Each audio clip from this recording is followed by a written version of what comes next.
going on, guys? Welcome back to DBO. On today's episode, we're just going to do a little bit of tech information for you guys.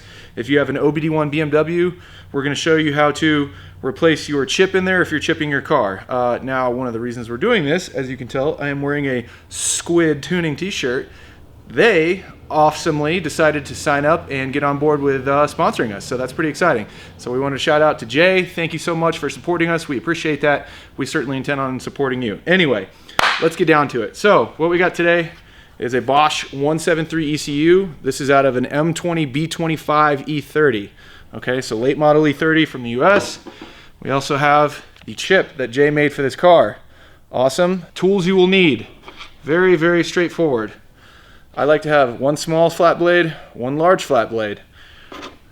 I use electrical tape to insulate the end of this when I'm taking the chip off. You can also use plastic pliers. There's a few different tools you can use to get the chip out, but we'll get into that.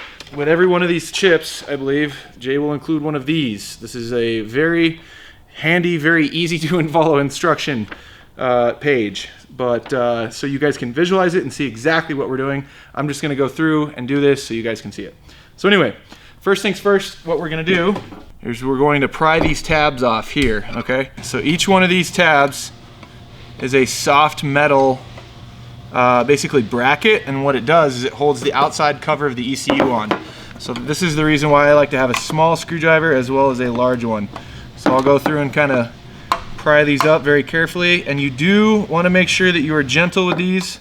They are very easy to break. They do not like being bent backwards and forwards several times. So do this once, do it right, set it and forget it. Bam, there you go. This gives us access to our chip here.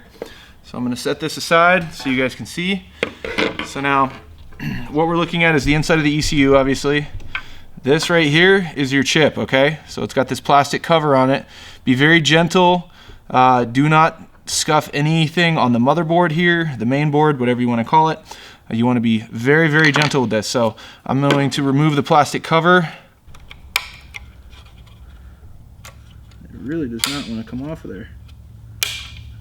Okay, so now as you can see, we've got the cover removed from the chip. So what we're going to do is we're very gently going to start prying this chip up. I just kind of walk it up, if you want to call it that. Stick one under one side, one under the other side, and just kind of very gently get this sucker up to where it's out, and then you can kind of pop it out of here. And there we go. So I don't care about this chip. I'm gonna throw it away anyway. It's a stock chip. No one cares. It's bent. I bent it. Try not to do that, but you don't need your chip anyway, theoretically, if you're doing this. So next step, we're going to get our new fancy chip, and as shown in the video, the chip socket is aligned with this little dimple. So you can see in the diagram right here, obviously with the gigantic arrows pointing to it, it's referring to this right here, okay? It's out of the way. This little indentation here matches with your chip. So we're gonna open the chip up. Another tool used for the razor blade here. So you'll notice, very gentle, right here you can see the cutout. Now you want to line that up with the same line on the board. Drop it in, and before you go pushing it in, make sure that all of your pins are in their corresponding sockets. Okay, so now I've got the pins in the sockets, I've got it lined up correctly, so I'm just gonna kind of gently push it down, get it seated, bam.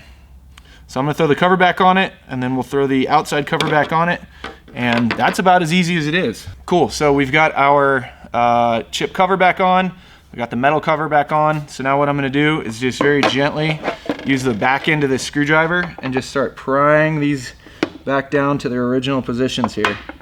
So I usually just work my way around, left, right, up, down, whatever. And try to get them nice and tight to the bottom of the board so it keeps all the dust and stuff out. It's never good for electronics to get a bunch of dust and junk in there, so that's the idea.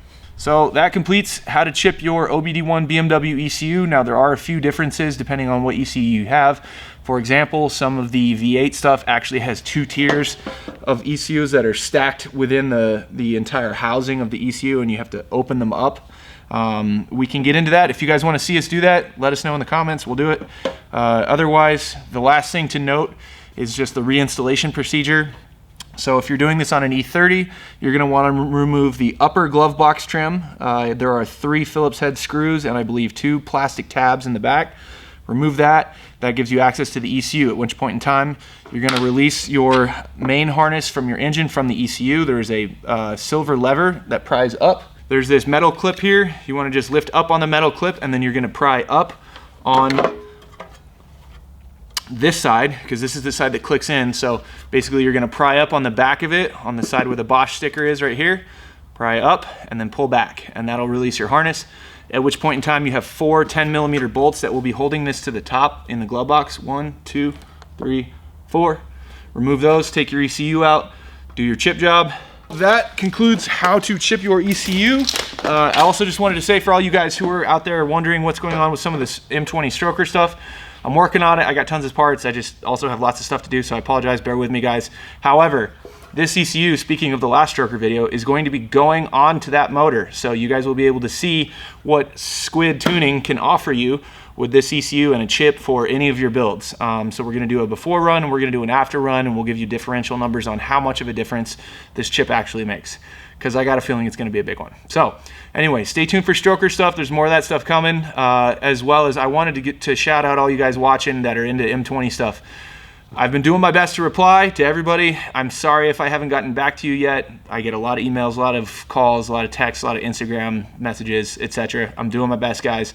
Additionally, I just wanted to say, if you guys have something that you really want to see, please list it in the comments. I would like to do a poll here pretty soon, so I know exactly what engine you guys want me to build next as far as M20 stuff, because there's a lot of different ways we can do this. I'm also going to be doing some 24 valve stuff, but that's going to be after we're done with the M20 stuff. I want to get rid of all my M20 junk and just go right into M50 stuff. So we'll just go by generations. Anyway, please let me know in the comments what you guys are interested in seeing me build, and we'll do it. We'll do it. As long as there's enough support out there and you guys want to see it, I'm just going to continue doing this stuff.